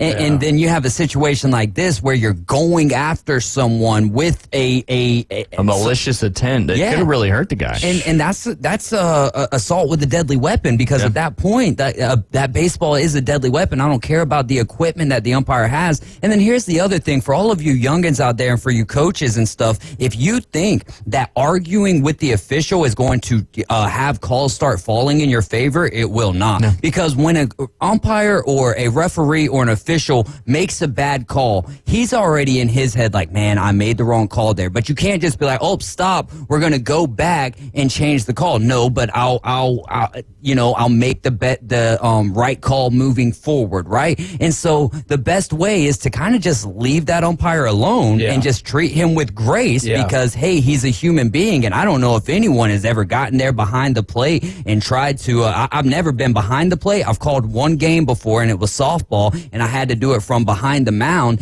And at that point, it's still very tough. Like, give these umpires some grace. They're out here. Yes, they make a little bit of money. It's a side gig for them. Right. But at the end of the day, without those officials, without those umpires, we cannot play the game. So, things happen. Sometimes the refs get a little unruly as well. But the best way to combat that is just, all right, it is what it is. We just got to keep moving forward. Yeah. Because the more that we fight back, the more that the calls are going to get even worse for you. Yeah, definitely. I mean, it is certainly part of sports. You're going to get calls that you don't agree with. I mean, you see it day in and day out on the professional sports, the college sports.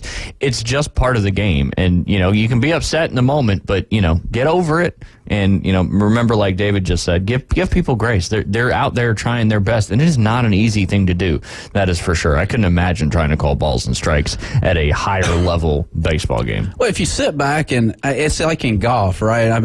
I just say it so many times as, I may make a mistake in golf, but there's always a gift given to you a few holes later if you react to the situation correctly, right? Yeah. And that's the thing with this right here is if they wouldn't have, emotionally went after this, and I don't know if this was by the coach. I don't know if you read this was by the coach that directed the pitcher and catcher to do this. I don't think it mentioned anything about the coach having any involvement. It may have been just pitcher catcher or whatever, but they would be gifted something in the next inning if they kind of let not emotions get in the way. Yeah, that's just my thoughts. Absolutely. But anyways, absolutely. You got any more, David? You got any?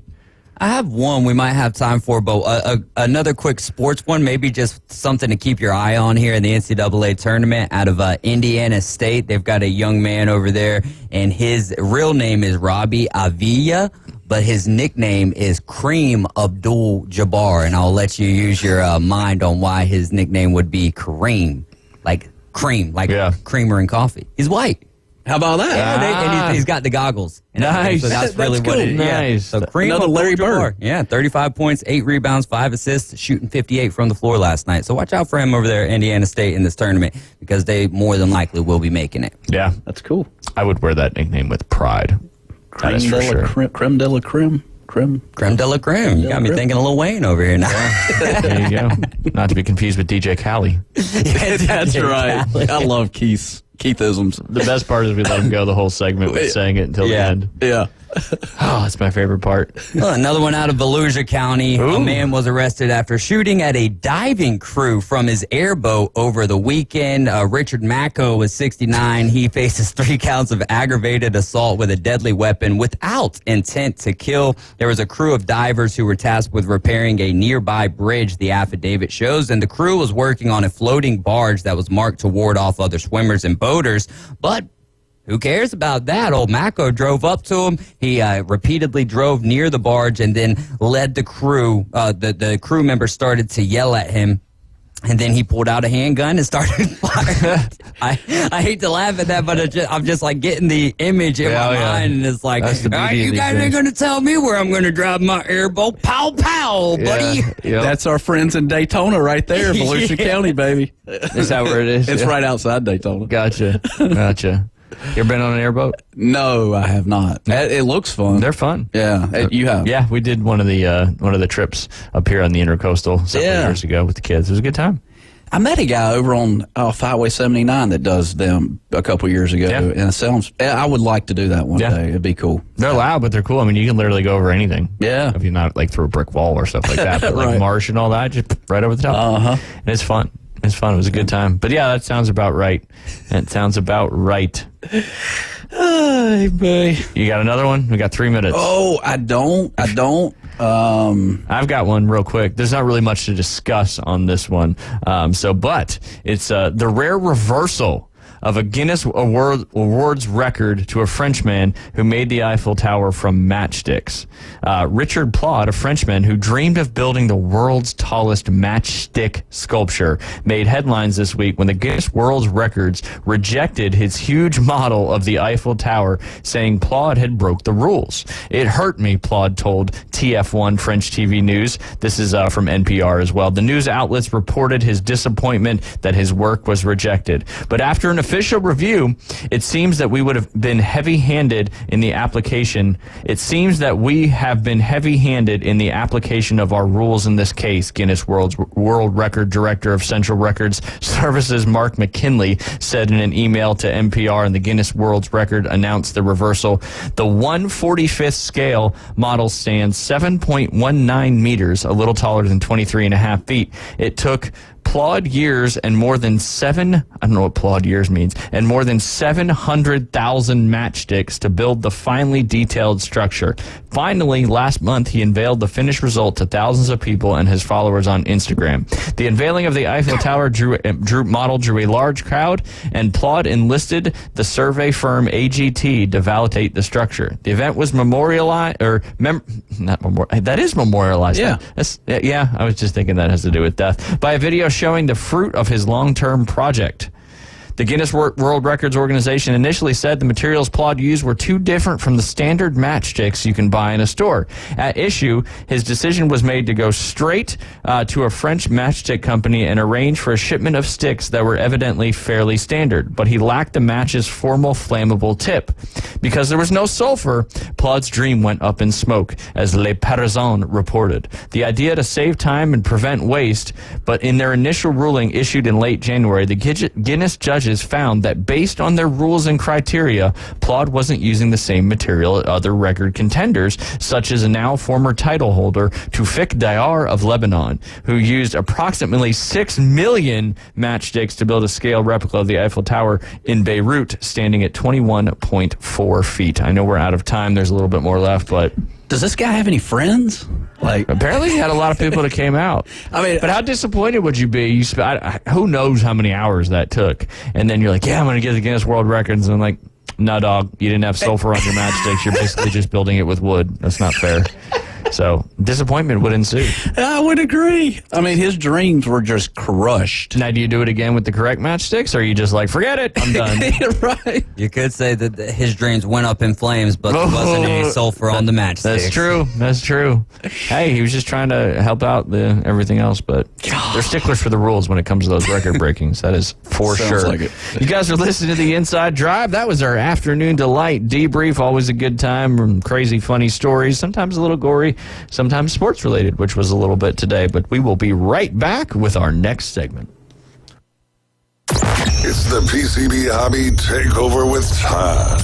Mondays at 5:20 on ESPN Northwest Florida. That is a very high-end card and very rare. Todd talks about coins, trading cards, collectibles, and the amazing stories behind them. It was the first one that's ever come through my door. Plus, we'll be taking your calls and questions at 850-215-6290. The PCB Hobby Takeover. A platform for you to do your hobby. Mondays at 5:20 on the Sports Talk Monster. ESPN Northwest Florida. This is Joanna with ESPN Northwest Florida with your Thursday's weather. The rest of the day, there will be a gentle breeze out of the east-northeast, clouds and 66. Clouds tonight, about the same at 58. Tomorrow, overcast in the morning, but otherwise moderate rain and a high of 69. About the same at 72 Saturday, and we'll have heavy rain most of the day except mostly clouds in the evening. This forecast is sponsored by Mid-South Lumber, the best little lumberyard in Panama City. Thank you for listening to ESPN Northwest Florida. Rely on it. Hey there, folks. Looking for a place that feels like home right in the heart of Panama City? Well, look no further than Charlie Corm's place at their new location on 15th Street. Charlie Corm's is not just a place, it's an experience. Imagine cozy corners, friendly faces, and the aroma of delicious dishes that'll make your taste buds dance. From sunrise breakfast to late night bites, Charlie Corm's on 15th Street has it all. Charlie Corm's place on 15th Street is now offering exclusive weekday lunch specials. Visit Charlie Corm's place on 15th Street. Look for the giant mural. Bestway Portable Buildings has been your portable building specialist since 1989. Before you invest your hard-earned money someplace else, owner Jason Mulder invites you to stop by Bestway and get a quote on just about any size building. And whether you buy with Bestway or not, it's worth the trip just to meet Bestway Buddy. Say hello, buddy. Good boy. Bestway Portable Buildings, just north of Harts Marine on 231, and online at bestwayportablebuildings.com. The best in portable, period. Tell them Buddy sent ya. The only place to get sports betting coverage on the radio. Is this legal? Broadcasting from the Bill Kramer Chevrolet Buick GMC and Kramer Marine Outdoor Studios. It's the Inside Drive with Ryan Mulvey on ESPN Northwest Florida. And welcome back. You're listening to the Inside Drive live here on ESPN Northwest Florida. You just never know what Jay's going to do. It's just, they're not as long as the top of the hour break. And there he is. He's coming back.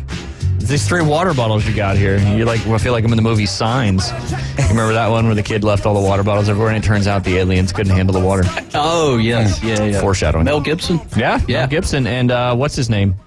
I can't remember. The other guy, he's been in a lot of famous movies. He's the one that swung the bat and beat the alien at the end of the movie. Joaquin Phoenix. Yes, yeah. Almost let that one slip out. That's for sure. But yeah. So you're prepared for the alien invasion. Should aliens not be able to handle water, right? Which would be ironic. Yeah. It's kind of like the lifeblood of everything. Or what about the one where the movie where the teachers were drinking water and they were aliens, and the students finally figured out that the teachers were aliens?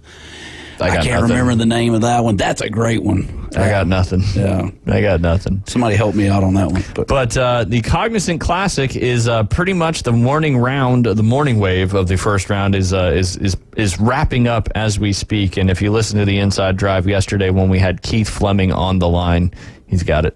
The faculty. The faculty. Yes. Thank you. Yeah, that's it. Yeah. Good. That's a good one. You should watch that one. I'll put it on the list. Yeah. Have you got Netflix yet? They figure out that they're aliens by all the water that they drink. Got it. It's like, that teacher's an alien. Because they're drinking too much water? Yep. I would never put that correlation together. I'd be like, that person's healthy and they're hydrating. Good for them. I should be more like them. That would have been my thought. Not so much they're aliens. We always talk right about there with you, Ryan. We always talk about water on the show, don't we? We do. Yeah, we do. Do you ever drink out of the wrong water bottle, Jay? No, never. I've done it once, and I'll never do it again. So there you go. I'd almost have 2 different water bottles. That's too confusing. Faculty. You didn't answer my question. Did you get Netflix yet? No, I haven't. Shocking. Your list is getting long of things that you need to watch. I'm waiting for that discount where you buy 2 months, get one free. Keep on waiting. Yeah, it's only going up. It is. It's only going up. But if you listen to the Inside Drive yesterday, you would have heard Keith's official plays and his picks to win, and he is off to another hot start. As kind of an update right now, he had Cameron Young. Cameron Young is -6 through his first round there, shot a little 65. And if you remember yesterday, he mentioned the weather was going to be decent this morning, getting windier as the day went on and becoming more volatile as the week goes on. So these guys that had the early morning, the first wave tee times on Thursday definitely had an advantage, as Chad Ramey is currently leading the Cognizant Classic.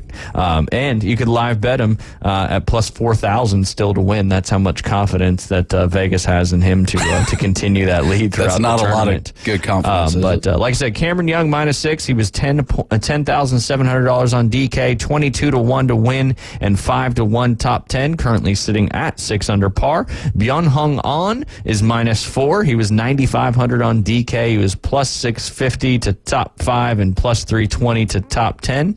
Matthew Pavion, he talked about him yesterday. He said he picked him because DraftKings did him a disservice at putting him at $8,700, 55 to 1 to win, 11 to 1 to top 5, and 5 to 1 to top 10. He shot -4. Matthew Wallace was 7,200 on DraftKings. He's currently -1, and he's plus 360 to top 20.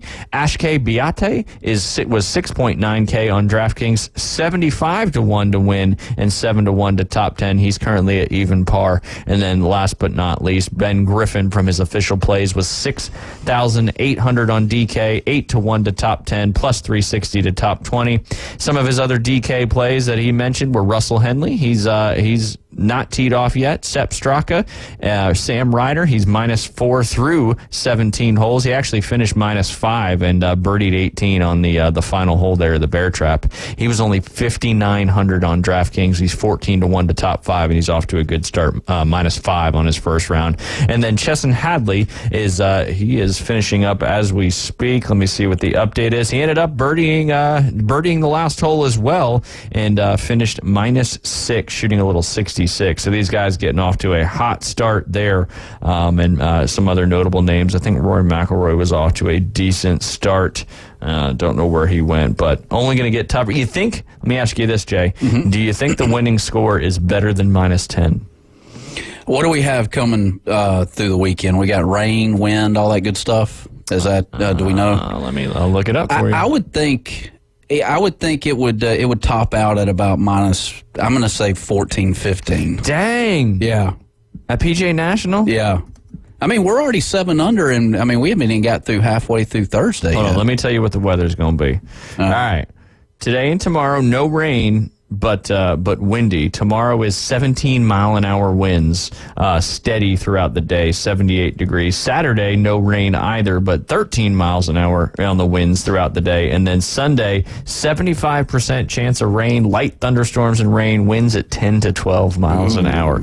And don't forget, the PGA National, it's the Nicklaus course, right? I think it's got a different name than that. Is one of the more difficult golf courses on the PGA Tour. All right. So you think 14 gets it? I'll go 14. Whew. Yeah. Man, I'm going to say it's closer to that 10 or 11 number. I don't think you're going to see the scores like you've said. I think these will be the best scores you see. Rory McIlroy shot 4 under par, 67. He's currently tied for 12th. Jake Knapp, our boy. Yeah. 3 under par, 68 in the first round there. Good for him, continuing that good play on this very, very difficult golf course. Let's see what the highest score currently is. You got Kevin Kisner came out of the booth to shoot a plus 677 in the good weather conditions and low wind on the morning wave. Yikes. Probably get back in the booth. Yeah, probably. Yep. But another Georgia golfer. How about that? There you go.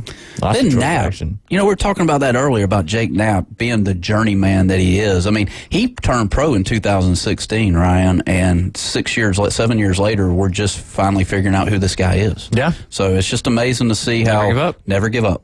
Never as long as you got the resources to survive while you're never giving up. That's right. That's another big key of that, because a lot of these guys rely on sponsorships and things like that just to keep them going and all that. Mm-hmm. It's because it's not easy. It's not like Jake Knapp. We talked about the owner of the Anaheim Ducks was a member at the club he was a member at and has been sponsoring them. That's why he's got the Ducks logo on his on his thing. So that's probably why he's been able. And we notably said he worked as a bouncer at a nightclub for last year just to make enough money to continue kind of getting through things. But yeah, D. Hayes will not be with us tomorrow. Caveman Rick will be filling in, so that means we got to do our picks. All right. We're going to knock those out real quick. That sounds good to me. All right, we got 2 NBA games. I put 4 college basketball games just because you got some big games coming up this weekend. Couple NHL games, and then we have our steady NASCAR pick, which I think we're all in agreement that we're sticking with. I've got Joey Logano for the season. You've got Chase Elliott, and he's got Denny Hamlin. Mm-hmm. So, and then we're going to do an additional pick of a driver each week as well, and whoever finishes highest out of those 2 categories will earn a potential 1 or 2 points in that one. So, all right, we're going to start on the NBA side of things, Jay, and you'll lead us off. We got the 76ers. These are both Sunday games. We got the Philadelphia 76ers at the Dallas Mavericks. I've been going with the Sixers all year, and I will keep to that. So I will go 76ers on this. All right. I'm going to go with Luka and the Mavs. They had a big win yesterday, looking pretty good. I don't know if Joel Embiid's playing or not. I don't think he is. Yeah, so I'm going to go with the Mavs on that one. Yeah, and I'll go with Luka as well. Or go with the Mavericks, but Luka triple-double last night on his 25th birthday, so I think they stay rolling. What's insane is he's only 25. Yeah. Wow. It's hard to think. There was one play in that game where he got the ball and he kind of like faked a pass to a guy right there right below the net and like kind of touched the guy in the back. The guy got turned around. He faded away and made the shot. It's pretty cool. It's almost like he was toying with him a little bit. And he like seems so unathletic. Oh gosh, yeah. Yeah. Absolutely. But hey, these big guys making it happen. That's for sure. That is for sure. All right, next one, other NBA game we got is going to be the Clippers at the Timberwolves. I'll start on that one. I'm going to go with the Clippers in that one. I think they're heating up and they're playing some good basketball at the right time. And I should probably not put that under David's name. I should put it under mine so I don't end up screwing up the picks. David? I'm going to go with the Timberwolves in this game. They're playing some really good basketball. So are the Clippers. So, but I'll go with the home team here, and I'll give a little Georgia love to Anthony Edwards. There you go. There you go. I try to pick a couple games that should be competitive. Okay. That's what I always try to do. I'm going to go with you, Ryan. I'm going to go with the L.A. Clippers. The old Clippers. Don't have any skin in this game, but you sounded pretty confident with the Clippers there, so I'll go. You do technically have skin because it's part of the pick'em. Oh, well, yeah. Yeah, that's true. Unlike the Cats. The skin's falling off. It just is. It just is. All right, we got 4 big college basketball games on the docket. And these are all Saturday games, Jay, all top 25 in these matchups. But the first one I've got on there is going to be Florida at South Carolina. And that's number 24 Florida against South Carolina. Florida's 2 games back, or 2 games back. South Carolina only remains 1 game back. It is in Columbia, and that's at the 11 a.m. tip-off. And it's now David's turn to pick first. Man, I'm struggling with this one. That's a tough one. I think Florida needs it a little bit more, but South Carolina been playing some good basketball in the SEC, and they're at the house here. Give me the Gamecocks. What you got? I got Gamecocks as well. You got the Gamecocks? Well, it's going to be the sweep because I am also taking the Gamecocks. Colonial Life Arena right there in Columbia, South Carolina. The old arena where they used to play basketball now hosts a minor league hockey team. Okay. Don't know if they still do. That was like, I don't know, 15, 16 years ago, but we're going to roll with it. Yep. So we're taking the Gamecocks all the way across the board on that one. Next one, another huge matchup, which I think is like the same game we picked last week, and they're just playing each other. No, that was Houston and Baylor. We've got Kansas and Baylor. That tip-off is going to be, let me find it for you, Jay, because you are at the top of the hour. It's going to be 12 noon on ABC. Number 7, Kansas, taking on number 15, Baylor at home in Waco. I feel like David's going to go with Baylor because he's been on a Baylor kick for quite some time. So I'm going to go with the Kansas Jayhawks. Yep. Well, what if Baylor wins? Right. All right, I am going to go with the Kansas Jayhawks as well. I think they're trying to continue this push they've been on, this nice run as they're leading up into the tournament. Let's see what David Hayes has. Yeah, so last week we had Baylor and Houston. I went with Houston in that game. I like Baylor in this game, though. I do like Baylor at the house. Interesting, though, Kansas lost the other night, and it's the only second conference loss on a weekday in the 21-year career of the Bill Self era. Gee, pretty impressive there. Yeah, but I'm rolling with the Bears. There you go, All right. taking the Baylor Bears in that one. All right, next up we've got Auburn trying to rebound and get back into the winning column. They're traveling back home to take on Mississippi State at the house. I think Mississippi State got them on the road, one of their losses earlier in the conference play of the season, but Mississippi State traveling over there to Neville Arena, and I'm going to obviously go with the Auburn Tigers in this one. I think they played really great basketball yesterday and just ran into a little bit of a buzzsaw in Dalton Connect there and just couldn't overcome it, but played good. So I expect a good victory here from Auburn on Saturday. Yep, and they're back at the Jungle coming off of a tough loss where they played good basketball, as you mentioned. So with that, War Eagle. Yeah, there you go. What you got, Jay Henley? The 6 man exists in Auburn, and I think Auburn does take Mississippi State to the house. Saying the 6 man is the crowd? Yes. Okay. Yeah. Got it. Because they do have a lot of depth. Yeah. So I didn't know which. Oh, yeah. All right. Last but not least, on the college men's basketball side of things, I should have threw in the Iowa Ohio State women's game. Oh, yeah. Dude, just do it. Yeah, I'll just drop one of these NHL games. All right, so last men's college basketball game, we got Tennessee at Alabama. Huge game because they are both leading the SEC right now. That's going to be the evening game, ESPN, 7 p.m., at the house in Alabama. Number 4 Tennessee, number 14 Alabama, both leading the SEC. I think it's David's turn to pick, which is on me, man. And exactly back-to-back ironic situations there as you leading off with the Auburn Tigers, and I'm getting the Alabama Crimson Tide here. This one's tough for me because my gut is saying Tennessee is going to get this win, and I should go that way, but I'm going to roll with the Tide in this. There you go. When he controls the music, he gets to play what he wants. Yes, he does. What you got, Jay Henley?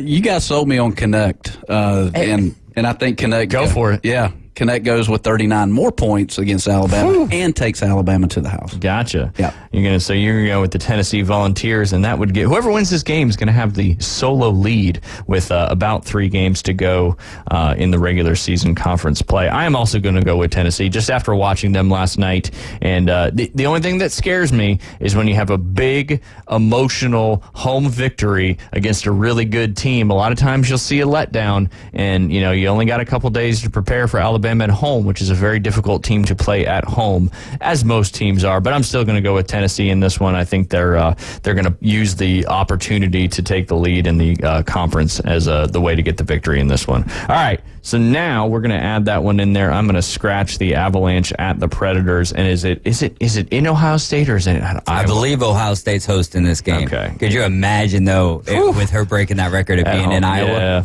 All right, so we got Iowa, the women's basketball, Jay. We got Iowa at Ohio State, and that Caitlin Clark needs 17 points to tie, 18 points to beat Pistol Pete's record. And not only is it just a record game, but it's also a huge game for tournament implications, the Big Ten standings, all that good stuff. Just a massive women's college basketball game coming up this weekend, and I think it is your turn to pick first. I think it's going to be bittersweet. I think she gets those 17 points, but I feel like Ohio State's going to pull this one off in Iowa. So I'm going to go Ohio State. There you go. 12 p.m. tip-off, and it actually is at Iowa. Okay, all right. So that's wow. Yeah, this is huge for Caitlin Clark.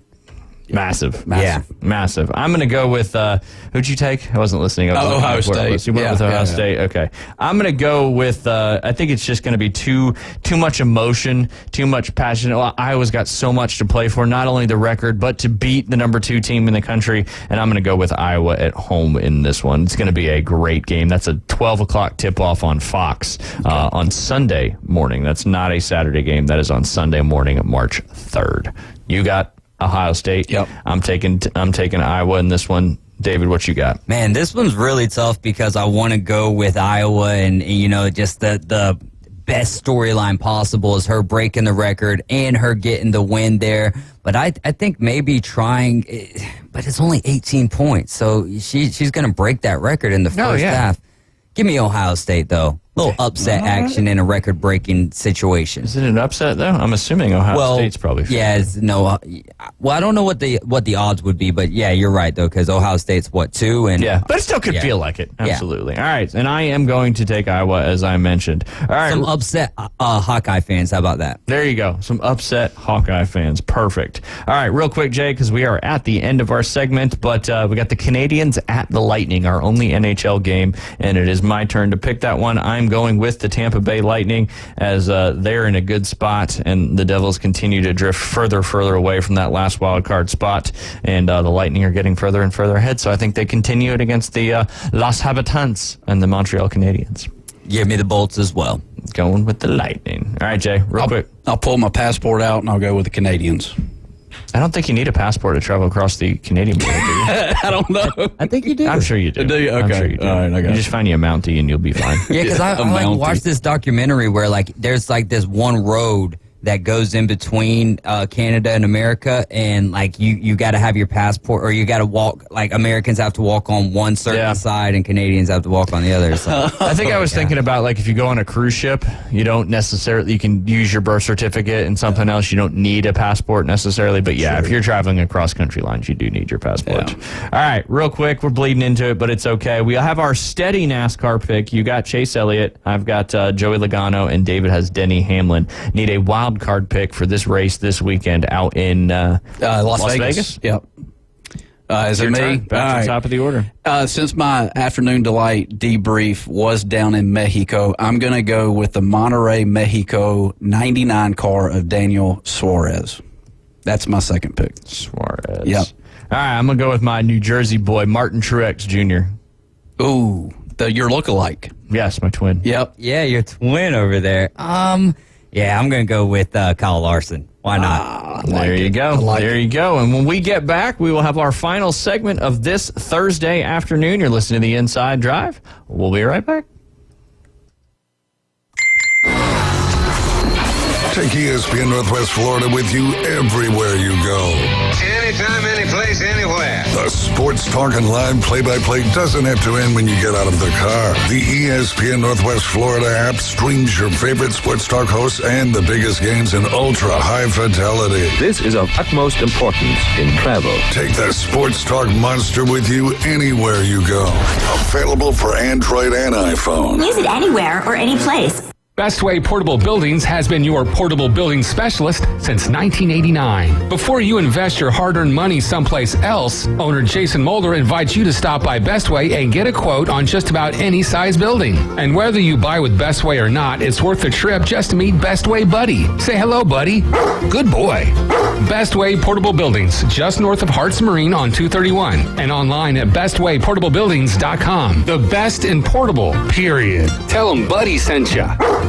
Hey there, business owners. Do you feel lost in a sea of numbers, struggling to navigate your day-to-day accounting? At Lighthouse CPAs, they specialize in guiding businesses to make more money and keep more of what you make. From bookkeeping to tax planning, they've got you covered. Plus, with their user-friendly software, managing your finances has never been easier. Spend less time on paperwork and more time growing your business. Call Lighthouse CPAs 850-785-5254. Sports fans, we love our teams, but let's talk real estate for a moment. Meet Berg Title, your trusted local real estate title and escrow company. Based in downtown Panama City, Berg Title knows the community inside out. They handle everything from title searches to escrow services with expertise. Honest, reliable, and here to make your real estate journey smooth. Remember, it's Berg Title. Call them at 850-250-2900. That's Berg Title, your partner for a worry-free real estate experience in Panama City and Panama City Beach. You hear it first.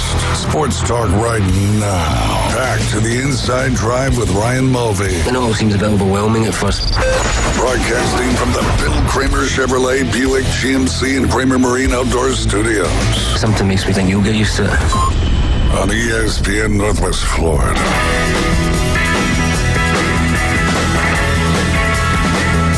Let it play. Let it play. You're listening to the Inside Drive live here on ESPN Northwest Florida. Coming up tonight after the afternoon underdogs is going to be the Jazz at the Magic right here on ESPN Northwest Florida. That's a 6 p.m. tip-off, and you can listen to that on the free mobile app. You can listen to it on 104.3 in Panama City Beach, or if you're over there in the Forgotten Coast, you can be on 101.9, or you just download that free mobile app. That's probably the easiest way to be able to listen to that game. And a great broadcast, too. I forget the guy's name. Jake Chapman does a fantastic job calling those games and really makes you feel like you're there at that one. So don't forget about that one coming up. And this weekend on Saturday, we'll have Illinois at Wisconsin. That'll be at 12 p.m. Coverage starts at 11:30 and a noon tip-off there. And then that afternoon, you'll have Mississippi State at Auburn, and then followed by Tennessee at Alabama at 6:45. So 3 great basketball games coming up on Saturday. And then on Sunday, you'll have the Pistons at the Magic, a 4:30 p.m. tip-off, or coverage starts and tip-off at 5 p.m. Jay, you had mentioned, you told me something about the 88 car is going to be ran again? Yeah, so there's a guy, and a lot of people, he's not in the mainstream media of NASCAR, but his name's Bubba Pollard. He's from Sonoa, Georgia, but he has been asked to run the Xfinity race for Junior Motorsports for Richmond. I'm not sure when this Richmond race is, but JR Motorsports has a new driver for its NASCAR Xfinity Series program. Bubba Pollard, a short-track racing star well known throughout the country, will compete in the JRM's number 88 Chevrolet at Richmond Raceway on March 30th. The team, owned by Dale Earnhardt Jr., Kelly Earnhardt Miller, and Rick Hendrick, will field a 5th entry in select races throughout the 24 season. Earnhardt himself will compete in at least one race, which has not been announced yet. Ooh. So good stuff there. Yeah, looking forward to having. I think Isaac Strickland is going to be giving us a call tomorrow at 11:20. He is all into the short track racing. He knows the ins and outs, and he actually managed Sonoa Speedway up in Sonoa, Georgia, and he's got the ins and outs of all the short track stuff. Sweet. So, really cool stuff. Looking forward to hopefully talking to him tomorrow. Yeah. That'll be awesome. That is for sure. Don't forget, our poll is still active and up. You've got some time to get your vote in there. It's when do you put creamer in your coffee? Before, after, or I drink it black? Right now, after has got a 67% lead, and creamer before coffee and I drink it black each have 17%. So pretty much shaken out like I thought it would be. Yeah. And I wonder if that was Cliff that's done the creamer before coffee vote. Probably. It wasn't. No, he said that he was voting with Drink It Black. Yeah, so we got somebody in there that does the old creamer before the coffee. I wish I knew who it was. And I voted with the creamer after coffee. Okay. Yeah. All right. I got you. Yeah, why not? Yeah, why not? You don't just drink it black all the time. Right. So when I do use creamer, it's applicable. Yep. 100%. Some local sports action coming up today on baseball and softball. You have Rutherford traveling over to Arnold. Rutherford's 1-3. Arnold is 2-0. That's a 6 p.m. first pitch there. And then on the baseball side of things, you've got Bay traveling over to North Bay Haven. Bay is 1-2. North Bay Haven is 2-1. Again, 6 p.m. first pitch there. Another baseball game. You've got Bozeman 4-0 traveling to play 1-1 Rutherford, another 6 p.m. first pitch. And then last but not least, you've got Holmes County traveling to Bozeman. That's a 7 p.m. first pitch on the softball side of things. Holmes County is 1-2. Bozeman is 2-1. Go out and support those awesome baseball and softball programs here in Bay County. I know it means a lot to the kids, so get out there and watch some great stuff. It's going to be a nice night. I don't think there's going to be a lot of good sports happening the next couple days outdoors, as it looks like there's some rain certainly coming into the forecast. Jay, yesterday to round out our afternoon here on the Inside Drive, the NFL team report cards have been released by the NFL Players Association. Those categories that they report on are the treatment of families, the food cafeteria, the nutritionist and dietitian, the locker room, the training room, and the training staff. What I want you to do is give me an NFL team, and I will let you know what those grades are. We got to go with the Falcons. All right. I'm sorry. The Atlanta Falcons overall is a the treatment of facilities is a C. The food cafeteria is a C. The nutritionist dietitian is an A. Locker room is an F, which it's a new stadium, so it's kind of surprising. That's weird. Training room is a B-, and the training staff got a nice mark there with an A-. And there's also more categories. I didn't see the slide down there at the bottom, but Falcons, the weight room got an F. The strength coach has got an F-. The team travel got a C. The head coach got a C+, but they have a new head coach now, so I guess they gave him a C+. And then the owner got an A-. About par for the course. Yeah, there you go. Dave, give me a team. Let's go with them Super Bowl champions to see how much these team report cards actually matter. There is a correlation for a lot of teams, but as I mentioned in a group text earlier, not so much with this particular team, as the treatment of facilities is I got to scroll up and down here real quick. Where did the Chiefs go? Chiefs go. Is a D+, and then the food cafeteria is a C+.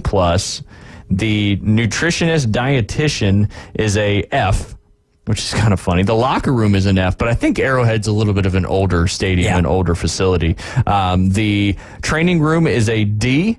The next one is an F, which is the training staff. Tough on the training staff and the trainers there. And Travis Kelce getting bougie over there. That's right.